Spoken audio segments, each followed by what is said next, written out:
Here's Merton's point. If you turn to the back, the golden sheet, we'll stop with this today, and or it's the white sheet before the golden sheet. How are we doing on time? Okay, go look, 3:28. We're done at 3 o'clock, right? Okay, a little background on this poem. There was a series of poems where Merton used Old Testament scriptures and wrote for a African-American musician who asked Merton to compose some poetry that he would put into song. So it is almost as if this African-American man asked Merton to write kind of in the tradition of a Negro spiritual with an Old Testament kind of flair to it. Merton readily agreed. He thought, well, this is going to be fun. He really liked doing this. They did it. They put his words to music. There was a symphony that's done this, an orchestra and a chorale and all of that. This is one of the songs. So this was made to be a song. I'm not obviously going to sing it. But it's a poem called All the Way Down. And it's come from monastic tradition that will refer to Jonah as Jonas. You may be familiar with that, but that's what the book of Jonah, the prophet, minor prophet, chapter 2. And there's more to that tale as well. Because Merton thought he was swallowed up in the whale, but the whale to him was paradox. So in his life, he went out to sea to do what he was supposed to do, and the whale of paradox swallowed him up. And then it spat him back up out on the land, and he had to, now what do I do? He was like kind of lost. So he didn't claim to be Isaiah. He claimed to be Jonah. And Jonah doesn't come off good at the end of that book, if you read that. So all the way down, here's Merton. I went down into the cavern, all the way down to the bottom of the sea. I went down lower than Jonas and the whale. No one ever got so far down as me. I went lower than any diamond mine, deeper than the lowest hole in Kimberly, Kentucky. All the way down, I thought I was the devil. He was no deeper down than me. And when they thought that I was gone forever, that I was all the way in hell, I got right back into my body and came back out and rang my bell. No matter how they try to harm me now, no matter where they lay me in the grave, no matter what injustices they do, I've seen the root of all that believe. I've seen the room where life and death are made, and I have known the secret forge of war. I even saw the womb that all things come from, for I got down so far. But when they thought that I was gone forever, that I was all the way in hell, I got right back into my body and came back out and rang my bell. I hope you liked it. It's a kind of simple poem, a little different from some of his poetry, but if you understand in the context of his writings what he's trying to do his whole life, man, this is his centering. But he really did believe through experience that you have to go all the way down. You have to really face yourself. If you're going to face reality, you have to face it inside of yourself. It's ourselves that gets in the way of the world we're living in. And of course, we reproduce the clutter inside in us in the world. The world becomes the clutter of the soul, the blockages.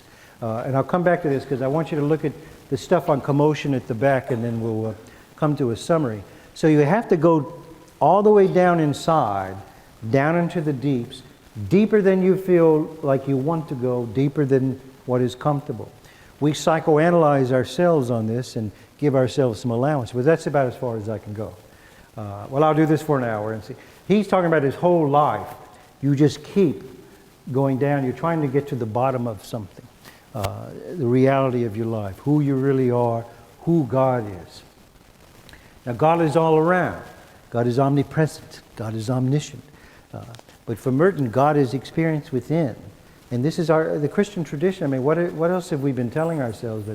That the soul is within, that God is within us, that we have to be born again, the kingdom of God, we're to be seeking that.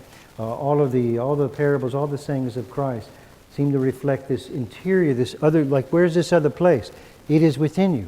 It is within you. Well, isn't it somewhere else? No, it's within you. Well, I look inside, I don't see anything. Well, you got to go all the way down. You got to go all the way down. You got to go past where the devil is. And this poem, he's going all the way down to where he sees almost the beginning of time. Almost he goes down into where the paradise is, to where creation is made. Life and death are made. But then when he comes back up, this is so Merton. You go down, but you don't go down, and that's it. And so I'm just going to stay down here and rest with God. You have to come back out. You have to express what you have seen. You have to live in the world. This is following God. This is responding to what God has shown. This is what revelation is. And so when he comes out and he rings his bell, it's almost silly. It's almost trivial. It's almost like ding, ding, ding, ding. But for monastics, that bell, and for us as Catholics in the churches where we're lucky where we still have bells, in the monasteries where they have real bells, that bell and that ringing bowl we heard earlier, that's a physical sound that resonates with the soul. It is like tuning us into a rhythm that's in the universe. It's a very prayerful kind of thing. For Merton to say, I came back out of myself and then I rang the bell. I kind of remember the real McCoys. This is like maybe I've lived on drugs and I have these flashbacks. Yeah, the triangle, the ding-a-ling-a-ling-a-ling. I always liked that. I never knew anybody that had one of those. But there was something about the clang, and that was, come to eat, come to eat. Something about bells in every culture. They have these ringings, and we have it at Mass. There's something about the ringing the bell. It's almost like everything is okay. It's like something's been accomplished. And so I came out and I rang my bell. There's a joyful sense about him that you can kind of feel in this poem when he comes out. And he came out of the 50s, when they thought he was all over and he was messed up. But he went all the way through that. He kept penetrating his own psychic noise because that wasn't the bottom of him. That looked like the temporary end. This is what he was, conclusion of his identity. He went through that. He penetrated that. Now, I can't really rush through this, but I'm going to have to rush through this. The commotion is a term I would have liked to have said something more about it today, but the commotion is kind of inside of us and it's outside of us. If you look at a few of these phrasings, just what I've got in bold here, just different ways to define the same thing. A metaphor for the modern world, where the modern era, when it became very active and reason-oriented, that's when we lost contemplation as a cultural goal. Or up into about 1600s, contemplation was considered the highest life you could live. To contemplate the mysteries of the universe, to contemplate the meaning of life. This was as high as you could go as a human being. When you got through with your work, to enter into contemplation was the point of being. That got kicked out in the modern age, when there was nothing inside of us. And as soon as they said there's nothing inside, I'm just a thinker. As philosopher René Descartes, I think, therefore I am. He was Catholic, but he thought he could separate God and his life from his reasoning, and all he wanted to do was reason. And he said, everybody's arguing and everybody disagrees. It's a fragmented world, and I can't make heads or tails out of anything. I doubt everything that I hear and anybody's telling me. The only thing I can't doubt is that I think, and I'm going to let my thinking be the starting point for how I live my life. Well, that created a modern turn in Western history to where we began to, I would argue, but I'm not alone here at all, that's when we began to think that we run the world. We determine our life. This is when we became managers of our lives instead of worshipers of God, when we became controllers, when we decided we could figure out all the mysteries of the universe. Modern science took off, modern philosophy, modern life. I remember my grandmother, I used to go to her home, and this is my father's mother, and she would give us sugar cookies that she made. And I said, these are good, but don't you have any Oreos or Chips Ahoy? She called those store-bought cookies. And she made these cookies. These were made with love, and you love them. I know you do. Even another one. And I would say, and I never really liked those sugar cookies. I liked Chips Ahoy and Fig Newtons and Oreos. But I'll never forget the lesson of that. It was just a little silly thing, a trivial thing. But I was always marked in my mind that my grandmother thought this was something, and then she made these. And I thought, well, you know, that is something, because I don't know who made these. But I know you, and they do taste good. But I was already so young and kind of conditioned by store-bought goods that I couldn't appreciate something that was and I'm not sure why I'm telling you that, but that's one of those flashbacks. There was something real about that I still think is spiritually significant. It was like a seed of contemplation. I've never forgotten it, and I feel guilty for not appreciating.